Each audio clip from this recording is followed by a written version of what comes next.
Thank you for joining the Reverend Dr. Sean Michael Greener, radio host, national pastor, author, and speaker for Sundays with Dr. Sean. Hold on tight. Here comes the truth.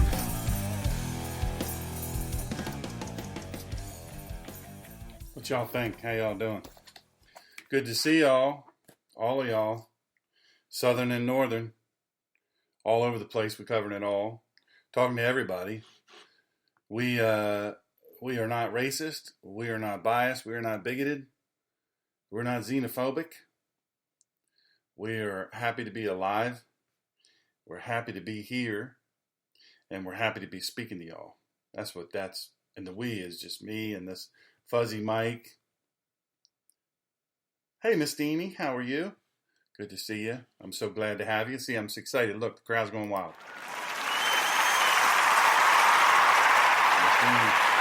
She brings applause everywhere she goes. Awesome lady. That whole family's awesome. Born awesome and gaining ground ever since. So, people have been sending me a lot of questions. I love these things. Doyle got me these. That's what I hook on everything. I got all kinds of sizes and I got all kinds of colors. He got me all kinds of stuff. I like bright colored things. My shirt, somebody sent me a message, wants to know, what does my shirt say? America, lover or leaver? Lover or leaver? And I feel that way. I am tired of hearing a whole lot of folks talk smack about our country. I didn't like it when Barack Obama did it. I don't like it when anybody does it. Be real honest with you. I'm tired of it. And I'm sick of them demeaning our faith. Sick of that. They tell us that's all in our heads. They tell us they're faith-based people. But they're not. You know it. I know it. We all know it. Every one of us knows it. But somehow, they feel if they keep saying the same thing, then you know what's going to happen?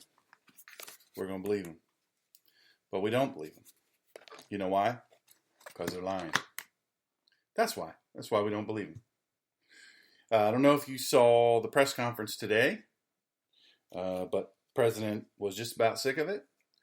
And he got the same question over and over, a smart aleck question. Then an Asian reporter, she's from China, is paid by China. He said, if you want to blame somebody for the coronavirus and the deaths, blame China. Blame China. I love how he says that. Blame China. And she didn't like that. So she pulled her mask down to show, I'm Chinese. And now you're being a racist and a bigot for saying that. Who are you? Why did you say that specifically about me? Y'all ought to check it out. Worth seeing. And then when he'd had enough questions, he was done with the questions. Saying they're trying to bully him, trying to bully Donald Trump. Trying to bully Donald Trump in his own press conference. And by the way, he's making them stand now. Of course, they're all wearing masks. Virtue signaling. He is making them stand. If you want to ask a question, you need to stand on your feet. A little bit of respect. Didn't hurt nobody. Won't call on anybody. One lady was standing up. She stood up for the whole thing. She didn't sit for any of it. She kind of stood, and then she asked a smart aleck question, and he'd about had enough of it. She kept jumping in there again, trying to ask another smart aleck question. So he had enough of it, said, oh, bye-bye. All through. Enough of that. I love that about him. I'm going to tell you that right now. I love it. I've always loved it. Zoom in there a little bit. That's probably too much. Too much of my face goes a long way. A little bit of my face go a long way. Anyway. But I like it. I like the way he does things. A lot of folks don't like it, but I like it. I'm just about tired of these folks. They're ignorant. They're unkind. They are disrespectful. And you know what? We've had about enough of it. So, I say, good on you for pulling the plug. Good on you. Why not? Why in the world will we listen to these people? They're a bunch of fools. And they don't love America. I talked about this in another broadcast. They don't love America. They hate America. They want to fundamentally transform America. I'm about done with their fundamental transformation. Barack Obama ruined the country, ruined our healthcare system. I'm about done with him too. I think, everything's going to come home to roost. Everything is going to come home to roost. Opened his mouth one time too many, didn't he? Well, he is not going to like what happens with that. And you know what? I'm okay with that. I am okay. I'm okay with that. I think we've put up with Barack Obama and all his acolytes for far too long. And so if you don't love America, you can leave it. Get out. Plenty of other countries you seem to think are better. Just get on. We've seen all we care to see. You don't impress us as much as you impress yourself. So thank you for coming. You know, it's completely okay with us if you leave. We don't need you. You've proven that we don't need you. I mean, thank you for that. Cost us trillions of dollars, but you've proven we don't need you. And so it all comes down to leadership. It all comes down to what you believe. And you know, the left doesn't believe anything they say. I say this all the time in speeches and in different sermons, wherever I give them. And I question and answer. We always have a Q&A. And when I have a Q&A, they never fail to ask me and say, well, what do you think their objective was? And their objective was they knew that was the last of the time they would have. They really believed that Hillary Clinton would be the president. They really believed that all their cheating and all that mess would work perfectly. And so they thought, hell, here we're in. Hillary will get in here. She's going to keep working to destroy America. She's going to line her pockets. Her and her friends are going to line their pockets. And then, you know what? We're out. You know, that's all that matters. She'll be a history-making president. She'll be the first female president. You know, she got that. She will have gotten that. They will have cheated. They will have taken over the media. So basically, they do everything they want. We got the media.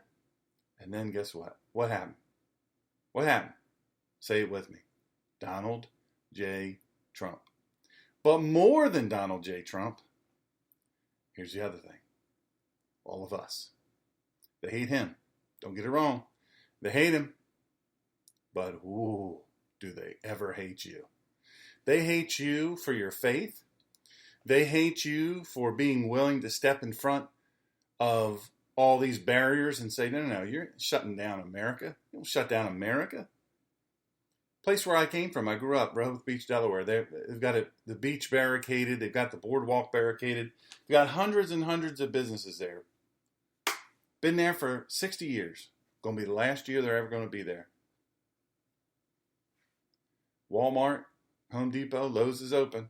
Hey, I'm okay with Lowe's being open. I'm okay with Home Depot being open. I'm all right by that. And good lands, if we can manage to follow direction at Lowe's and Home Depot, we ought to be able to go vote. Now, we all know why. The left wants mail-in ballots because it's the easiest way to cheat. You see, they cheated last time. Donna Brazile, she gave the questions to Hillary Clinton before the CNN, what do you call that thing? They call them debates, but they're not a debate. They're really just a silly marketing. It's dumb. They're dumb. They should stop calling them debates. They're not debates. So she cheated there, cheated a bunch of other ways, and bunch of dark money was all involved. And well, all I can tell you is they didn't win. They thought they were going to win right on up till 2 a.m, I guess it was. They thought they were going to win. We had it locked up. We did all our best cheating. And still, President Donald J. Trump won by a huge margin. Y'all, he was predicted to lose by 86 points. 86%. Donald Trump was predicted to lose by 86%. And he won. And they were baffled.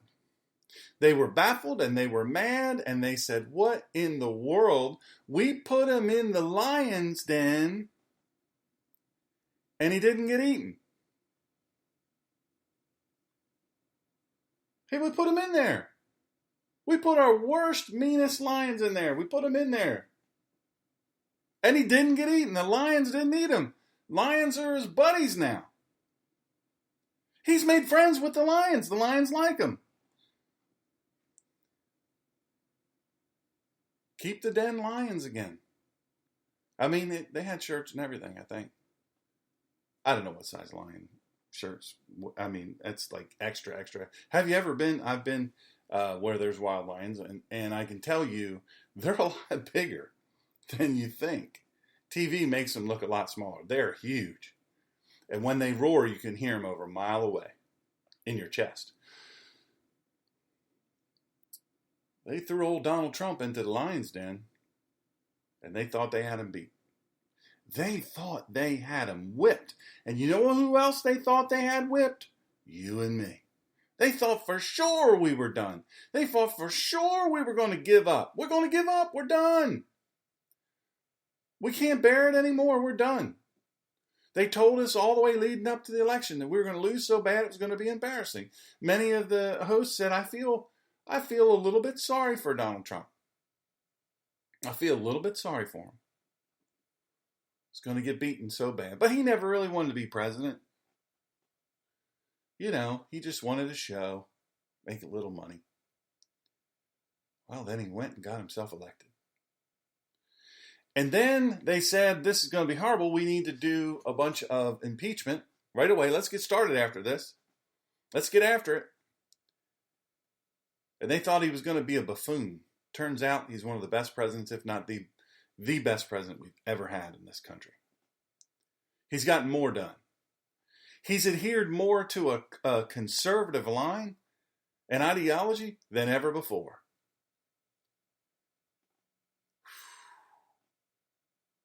He did everything they didn't think he was going to do. Listen, when Daniel got thrown into the lion's den, they thought he was going to burn up like a crisp. Going to happen so fast they couldn't even... Or not Daniel in the lion's den, that's Shadrach, Meshach, and Abednego. Those are some names, aren't they? Shadrach, Meshach, and Abednego. Got thrown in there. It was so hot. Fire was so hot. The guards that threw him in burnt to a vapor. Burnt to ash. But Daniel, they thought, oh my goodness, we're going to hear a bunch of gnashing and growling and eating and crunching of bones. Those lions are just going to go to town on Daniel. They thought that's what was going to happen to Donald Trump. They thought he was going to be a buffoon, that he wasn't really going to do anything, he wasn't going to work hard. And he was just going to, get in there, have a little fun. They'll impeach him, of course. But now it's all unraveling. Now, I know that it is very challenging, and I'm with you on this, to stay the course, to stay positive, to stay knowing that the hammer is going to fall. The other shoe is going to drop. It's hard to stay like that. We've heard it before. Oh, that's it. It's coming to them now. They're going to get what's coming to them. They messed around too much. Now they're going to get what's coming to them. And then it didn't happen. I have a hashtag that at one time was trending. Maybe it'll trend again. Hashtag decide, resolve, stand. You better decide what you know, what you believe, what you'll stand for. You better resolve that I'm unwavering. I'm unwavering. And then you know what you better do? You better stand, no matter the cost. It's a whole lot of other people. I'm telling you right now, there's a whole lot of other people who have fought, and died.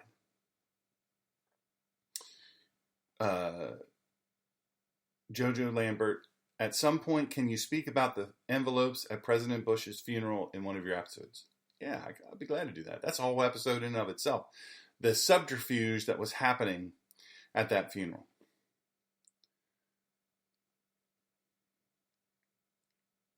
By the way, the envelopes were not screened by Secret Service. Just FYI. They wore them in on their person. They weren't screened. They weren't examined. Nothing. There's a little tidbit about that. They broke protocol. You're welcome. Be glad to. So here we are in this crazy time. We're looking around. Now, I'm not going to say, Doyle and I talk about this. My son Doyle and I talk about this all the time. About he's just tired of hearing people whine. Just tired of hearing it. People that are largely unaffected by this whining. He said, I'm just tired of hearing people whine because it's fashionable to whine.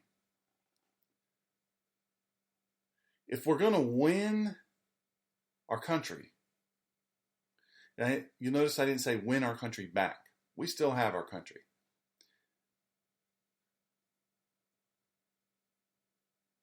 If we are going to win our country and win for our country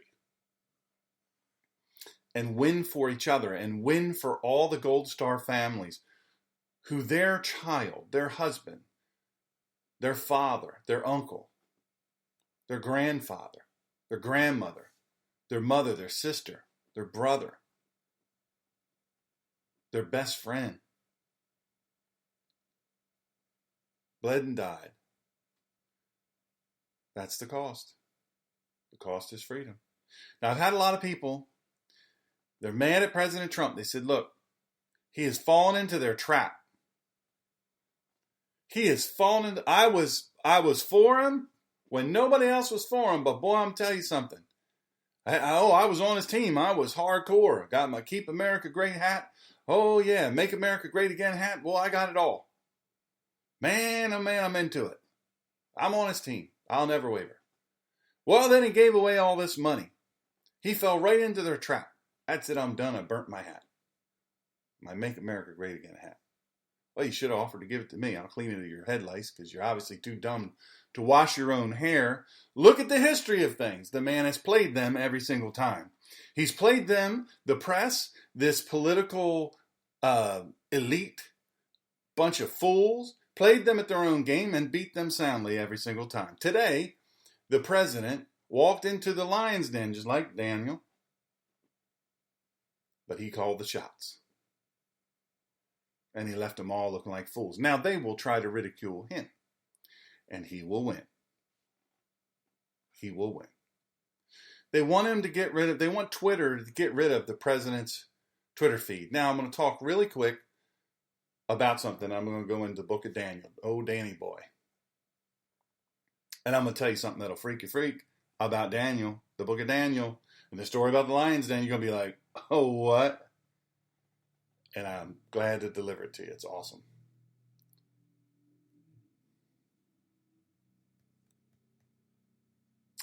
The movie Plandemic. Dr. Minkovitz, I think is how you pronounce your name. You know, it's been banned from YouTube, banned from Twitter, banned from Facebook. They have scrubbed all of those of the video. And then they've replaced it with a bunch of lies about the woman. Well, I've got a news flash for you. I happen to have saved in my little notes file a bunch of research. And every time they say fact check, we've removed your post because it's not true. I post that in the comments. Why? We're going to beat them at their own game.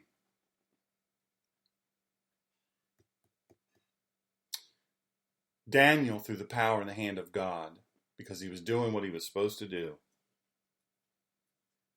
beat the evil out of their own game. Daniel is the author of Daniel. Date of writing is 605 to 530 BC.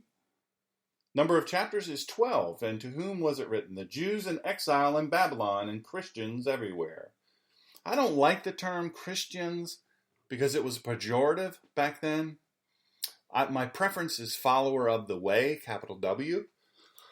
But, excuse me, for all intents and purposes, we'll just say Christians here so you'll understand. That's why I most often say Jesus when I'm doing broadcasts because, well, I don't like to have to explain every 10 minutes that really wasn't his name, just like Moses wasn't Moshe's name. But you wouldn't know who I was talking about if I said Moshe. You wouldn't know. Most of the time, most people wouldn't know Yeshua. They wouldn't know who that is. But that's his real name. Not really. Jesus. Paul's name, the Apostle Paul, was Shaul. Shaul. Peter's name was Kepha. Matthew's name was Mattatiehu. Mattatiehu. Right? So they call him Matthew. Make it easier, I guess, for us to say. There's a whole big thing in that. I'll preach on that one day. Jews in exile in Babylon and Christians everywhere. The purpose of the writing was to give hope to God's people, no matter how bleak the circumstances may appear. Now, what about the timing of this? I want you to understand, we are not in bleak times. We're not defeated. We're not even barely down. We're not even backing up. No, we are not. We who are believers know in whom we believe, and we know that he is able to deliver that which he has promised to us. We know that he's good on his promises. We know that he's never broken a promise. We know that he's got our back. Yeah, we've shed some tears, but in Psalms it talks about he catches our tears in a bottle, keeps an account of our sorrows.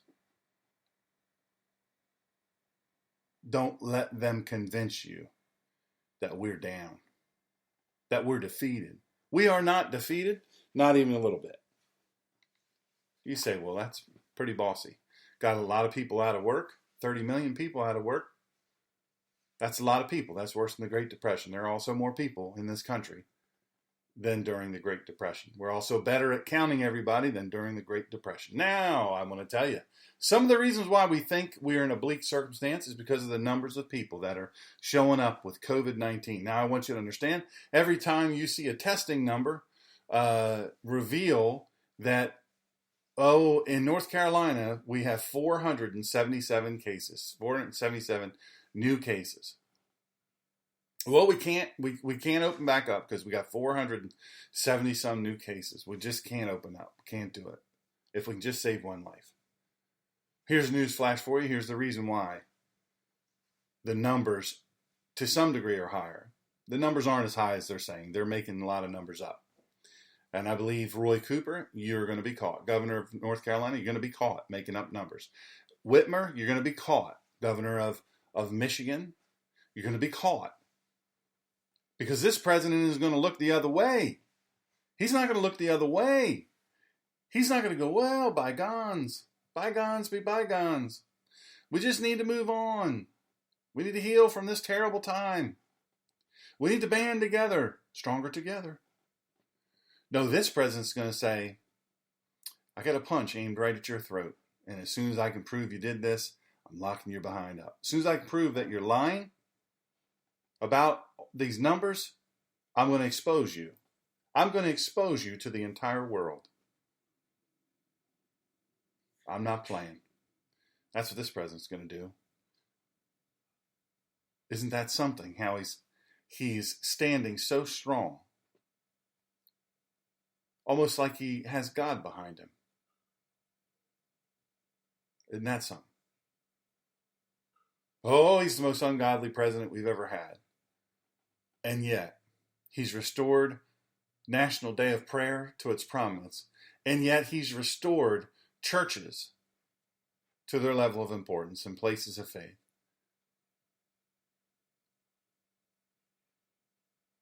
You may not know this, but under the Obama administration, many chaplains were fired from the armed services, from the military service. They were fired.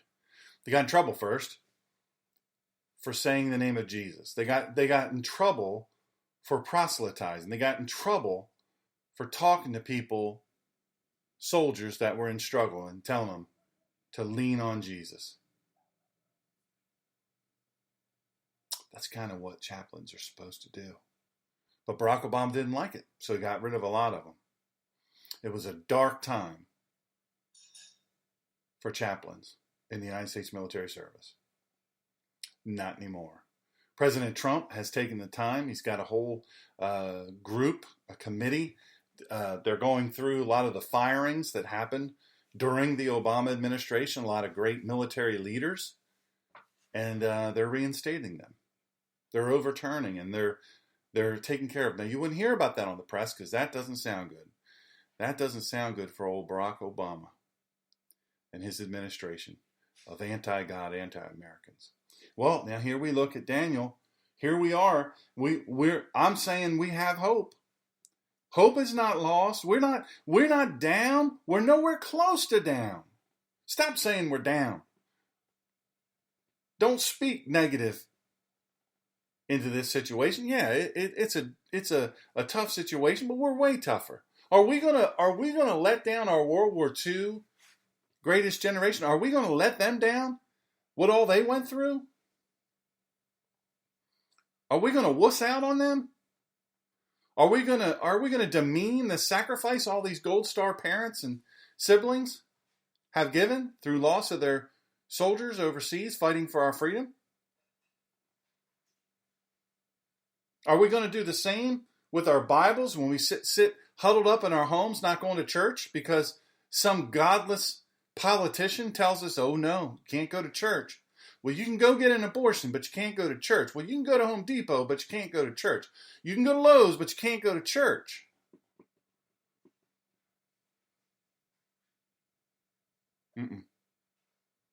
Nope. Heck no. Peddle that crap somewhere else. Believers, followers of the way, believers in the Constitution and our founding documents, time for us to earn our keep. Daniel did it. The book of Daniel. Daniel is the lone voice of obedience in a disobedient nation. Daniel stood amidst the crowd of citizens, priests, and kings that lived contrary to what he knew were God's will, and as such, Daniel was a leader among all men. In this book, Daniel's firm stand was without waver in spite of tremendous pressure, including the death sentence imposed upon him by an evil king. Oh, circumstances were dire. It was looking bad for old Danny boy. It was looking bad. It was looking the worst it could be. Whew. The lion's den. Lions eat people. And you put them in a little tiny place, they're hungry, they're going to eat them. Oh, it was dire. Situation was way dire. Here's a little something for you. I don't know that our pressure has been that great when compared to Daniel being about to be thrown into a den of hungry lions. Oh.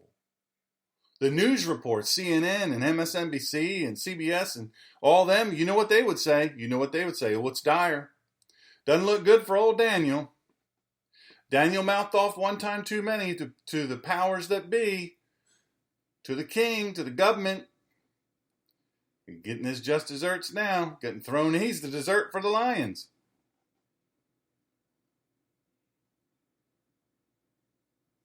He didn't waver.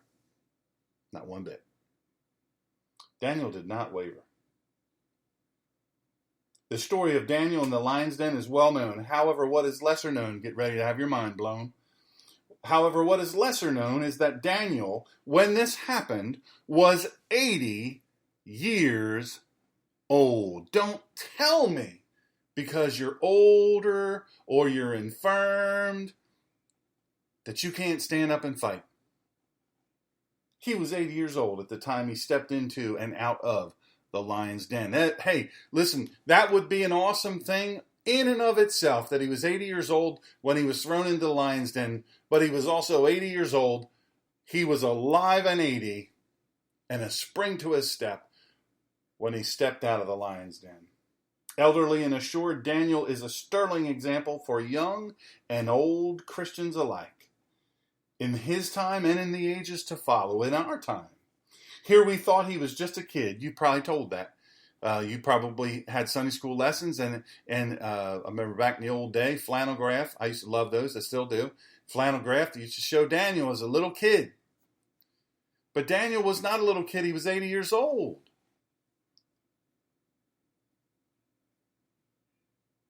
Daniel's faith was that of an older man. He'd seen some things. He'd experienced some things. He'd been through some stuff. Unwavering faith can be expressed and experienced by anyone of any age. I want you to understand something here and now. Do you want to be the generation that threw up your hands and said, we can't beat them? We can't beat them. Got to give up. Oh, they're doing abortions where the babies are born. Isn't that something? These same people that claim that they're for the little people are the most eager to kill little babies. Innocent little babies. Isn't that something that they're the same people that want the churches shut down? Isn't that something? And they're the leftists. They're the Democrats. They're for the little people, they say. Unwavering faith can be expressed and experienced by anyone of any age. Don't let anybody tell you don't have power in your faith. You don't need great faith.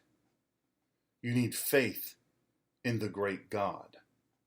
One of the most profound aspects of Daniel is the prayer pleaded before God in chapter 9.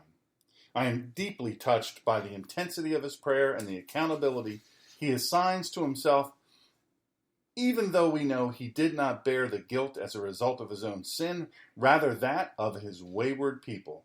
This is an echo of Jesus Christ, the Messiah to follow, also not guilty, but bearing the sin of others. It is interesting to me how many times Daniel says we in his prayer that he pleads before God on behalf of his people. I would encourage you to remember, in all of the States of the Union addresses, Barack Obama seemed to have a love affair with I. I did this, I did that.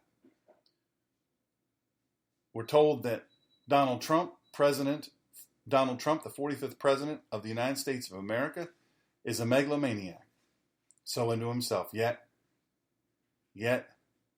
I encourage you to look up how many times in the last State of the Union he said I, and look up how many times he said we. Compare that to the previous administration. Reflecting on my own hurts, habits, and hang-ups, I wonder if my repentance is at all comparable to Daniel's, and yet he was not guilty, and yet I am. I want to close with this, because y'all probably want to eat you some dinner. We're not defeated. We are not defeated. Let them be. Let them be defeated. Let them be defeated. Let the left be defeated. Let the anti-God crowd be defeated. Let the people who are anti-freedom be defeated. Don't you let yourself be defeated. Don't you let them tell you they got you. Don't do it. I tell you what, that lady in Dallas, Texas, who stood up and told that ultra-liberal judge who got a little something coming to him real soon, y'all stand by. Told that judge said, look, if you don't say you're sorry for doing this, for opening up your business, when I told you to close it down, if you don't say you're sorry, I'm going to put you in jail. If you don't say you're sorry for being selfish. And that lady stood up to that judge and said, I'm not sorry. Because if you define me being selfish as me feeding my children, so be it. And she went to jail. And she had no idea how long she would be there. But then that judge got a little pressure. Because the governor of the state of Texas got a phone call from the president of the United States and said, Governor, love what you're doing. Have you noticed what's happening to this lady, the hairstylist? He said, yes, sir, I have. I have noticed, and I'm going to take action. He says, what you going to do about it? He said, if I have to, I'll pay her bail myself. But then Ted Cruz went and got his hair cut. You say, that's just silly childish stuff. No, it's not. It's thumbing our noses at the left. No, you won't imprison us. No, you won't tell us we don't have the right to assemble. No, you won't tell us that we don't have the right to grab our country back and to rebuild what the locusts have eaten. I believe this. You can mark this down, whatever number day this is. I don't know what number it is. Let's just take a quick look. It is Monday the 11th. May 11th, 2020. I'm going to tell you this before November. I believe this economy is going to be cranking again. I also believe that there's going to be a lot of people that are going to have to face an angry mob of Americans because they said they were for us. But it turns out they were nothing but against us. Who are you for? What are you for? America? Lover? Or leaver? We've heard all the stars say Donald Trump's president. I'm leaving the country. They never do. They never do. They got it too good here. They want a virtue signal and tell you that you should listen to them. No. I'll close with this. Daniel stood up and God spoke to the lions, the very lions he created. They were hungry. They made sure, King's men made sure they were hungry. Surely they're going to consume this man. And I'll have the victory because I sent an 80-year-old man into a den of hungry lions. He actually thought that victory would be his, and other than in his little circle, that would be seen as a victory and a good and wise thing to do. And yet, outside the circle, it was seen as evil. God intervened because Daniel had great faith. I said earlier, you don't need great faith. You need to have faith in a great God. But the truth is, what would happen? What would happen if you had great faith in our great God? Closing with this, I want to say my deepest condolences to so many out there. It seems like today on my Facebook feed and social media, lots of folks lost their puppies today. Thinking of one in particular, my dear friends down at Seahag Marina. I talk about them all the time. They lost their sweet Shallow today, 13 years old. They got her as a puppy, and she was everybody's puppy down in Steinhatchee, Florida at Seahag. Everybody loved her. Well, they lost her today, and several others, my friend. I have some friends in Western North Carolina, and other places, several around the country, and then also in Tucson, Arizona, some folks having to make some difficult decisions about their dog. If you're a person who's not into dogs or pets, I get it. I understand. Certainly, I don't expect you to understand at all. But I want you to understand that people like me, my dear sweet dog, she's right over there. She's right there. She's always right near me. She's part of my life. She's my family. I love her. I don't know what in the world I'd do without her. I know the pain of having to put pets down or to watch them die. So I feel your pain. I share it with you, and I'll pray for you all. God bless you and keep you. May he make his face to shine upon you in your going in and in your coming out. Lord willing, we'll be back here tomorrow talking about the book of Hosea, an incredibly complex story. We're going to make it simple for you. You're going to be blown away. God bless you. Thank you for joining me. Please share this. Please buy my book, The Bible Summary for Real People. It's on Amazon. It's $7.99. If you bought it, please write a review. It means the world to me. Today's a great day to be alive. Let's go live it.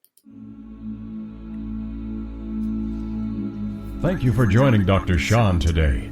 Please follow Dr. Sean at www.drseangreener.com and on social media at facebook.com @SM Greener, Twitter @The Ninja Pastor, and on Instagram @The Ninja Pastor.